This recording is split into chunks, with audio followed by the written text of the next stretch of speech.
is a very, very, very warm Sunday here in Ecuador.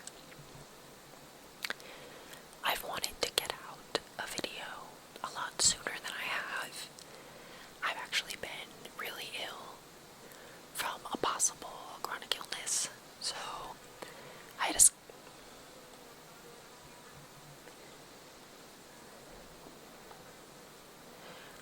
a skin biopsy done. So hopefully I get some answers soon, because my skin lesions are pretty bad. Quite bad.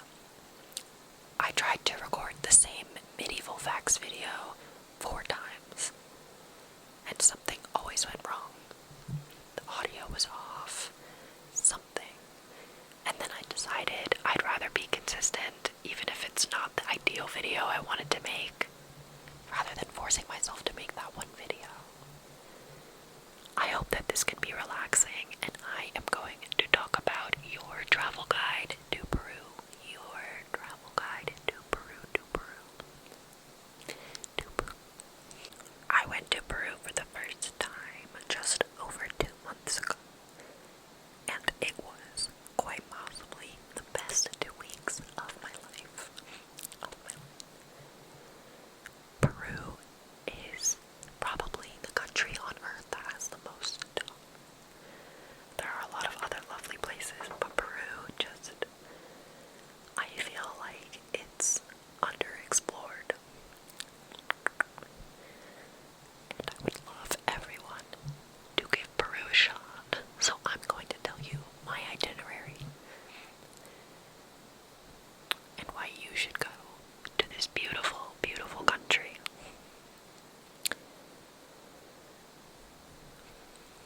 So I flew into Lima from Quito, and Lima airport is really nice. It's really nice. And we had only one day in Lima. So we stayed in Miraflores, which is really safe, beautiful, artsy district. And all we did on this one day was eat food and go vintage shopping. Friends, if you like fashion, go vintage shopping in Miraflores. I literally got a Von Dutch hat that I'm gonna show you for $10. As a fashion girly, I flipped out. Let me show you.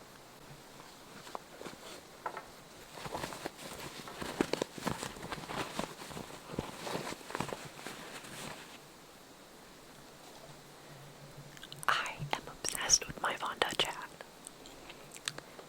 This is the world's best vintage shopping that I have ever done. And I have been to many places. I lived in London.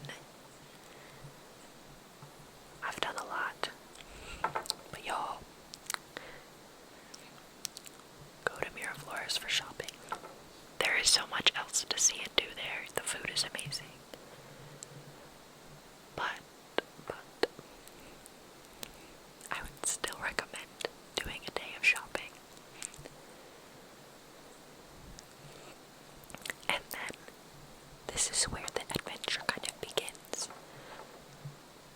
Because we took something called Peru Hop, which is a hop-on, hop-off bus. They pick you up at your hotel and take you to different towns in Peru, so you can see the richness in people and culture and food. It is a lot of travel.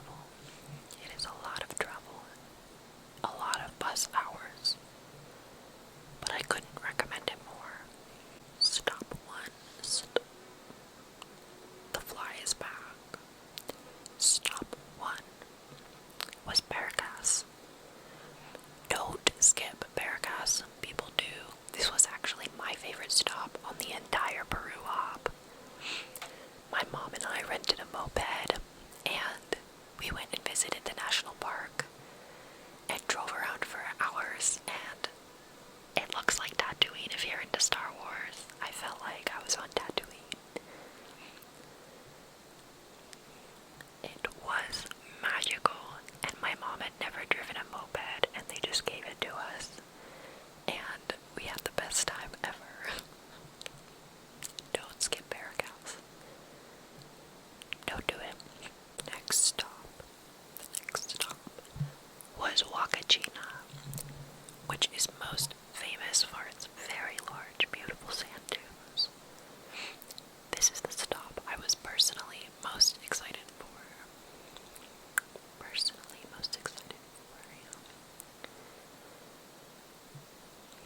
And it did not disappoint. We went and did the dune buggy sand dunes ride, and I'll insert a clip. Oh my god. We literally had the best time ever, okay? It was like a roller coaster on sand dunes, probably the most beautiful thing I've ever seen. And then we went sandboarding. Y'all, I could not recommend this more. It felt like we were in a movie. Had the best time. The only reason I think why I liked Paracas better is because the following day we were going around in the town. By the way, if it's not to do with the dunes or drinking, there isn't anything to do in Wakachina. And there was a 6.2 magnitude earthquake, and it was really dramatic. Some buildings split, everything shook. I felt like the world was ending. But it was kind of interesting. I don't know. On to the next stop. The next stop on our Peru hop was Nazca. Now you may have heard of Nazca because of the Nazca lines, which are ancient lines drawn into the sand. Nobody knows how they were made or how they're still there, but I hadn't heard of this, and most people stop in Nazca if they want to do a morning flight over the lines to see them all, but our bus took us to a lookout spot, which kind of showed me a great view, and that was good enough. I did not need to stay the night in Nazca. It was cute, but there wasn't really much to do. I ended up laying in bed all day resting, so if you need a rest stop, this is good. But the lines were really cool, and I'm really interested in the history of them. If you are too, I would do the plane ride. I was a little too nervous to do the plane ride, not gonna lie. It was quite expensive as well, but yeah. The next stop was Arequipa, and we took the night bus from Nazca to Arequipa, which was the worst night I've ever had. I take sedation meds to sleep, and I couldn't sleep with sedation meds. Nobody was asleep on that bus. You climb up a lot in elevation, and it's really windy. And then we get there at 5 in the morning, get to the hostel. It's really cold in the desert mornings in Peru, and we had to wait in a glass room for 2 hours until a breakfast spot opened up. It was freezing, and that was really awful. But Arequipa was one of the most beautiful places I've ever been. There is a mountain that you could go and do a tour of and hike it, and it looks like Mount Fuji, and the city is beautiful and so rich in culture. The people are amazing, and it brought me to tears.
was worth it because we took a tour on Lake Titicaca, and we got to see the floating homes, and it was absolute magic. The whole experience was magic. It was so beautiful. I've never seen anything like it. Seeing all the locals and their culture was just, I'm never gonna forget it. Do this and don't skip out on the boat tour. Ours was only 2 hours. 2 hours. I know they do multiple day tours, but this was enough. And we met some really awesome people as well and made loads of friends everywhere we went. Because I was traveling with my mom.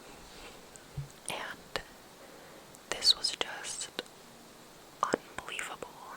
And these homes are floating on, I don't know exactly what it was, but it kind of looked like hay. And like every 15 days they put a new layer, and the other layers like sink further into the ground. And we bought some stuff from the locals to help support them. Don't skip Puno for sure. Don't skip Puno. The next spot we went was Cusco. So we did our full south from Lima to Cusco. Lima to Cusco. Lima to Cusco. And a lot of people do the opposite on Peru hop. Cusco to Lima. Cusco to Lima. Cusco to Lima. What other people do is they go from Lima to Cusco, and then they continue on into Bolivia, go to La Paz, which would have been cool, but Bolivia is going through a lot as a country right now. I think it's very tense, and buses were entering and not able to leave.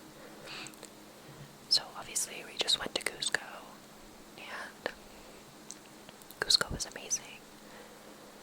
We didn't book far enough in advance to get to see Machu Picchu, which ended up being okay with me.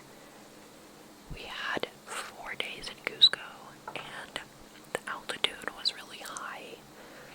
I think I would have needed more time to do Machu Picchu.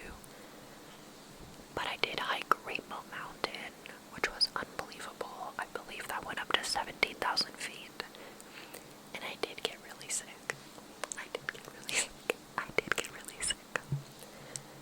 But that was probably my second favorite thing on this trip. It was truly life-changing. And it was beautiful, and I'll never forget it. I made so many friends as well. The whole thing made me emotional.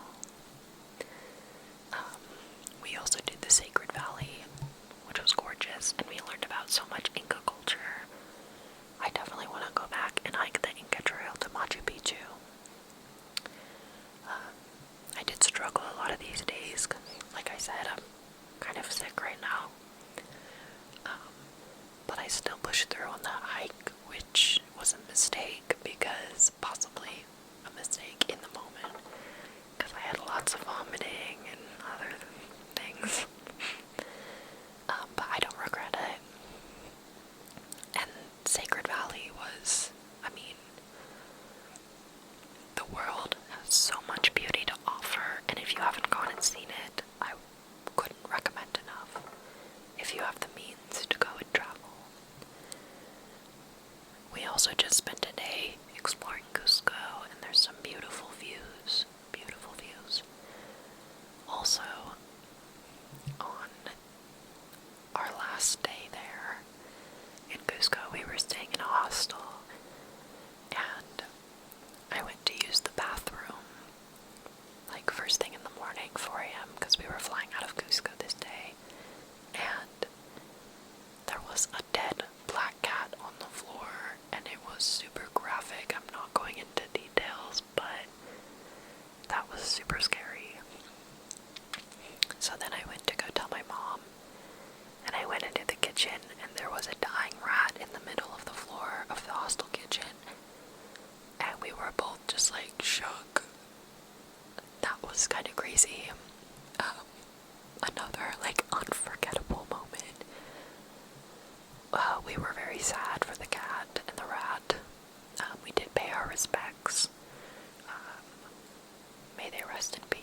didn't see much. And then we went to Argentina. We went to Argentina to Mendoza. I was also sick there, but we did some wine tours, and I couldn't recommend it enough. Argentinian beef is better than everywhere else in the world, and so is their wine.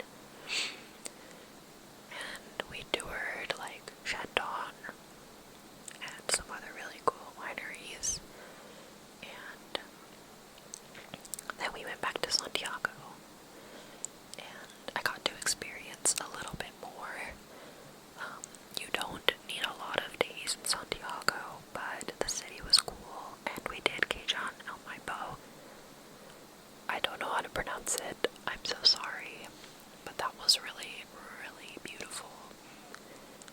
And that's pretty much the gist of it. Cajun lmao was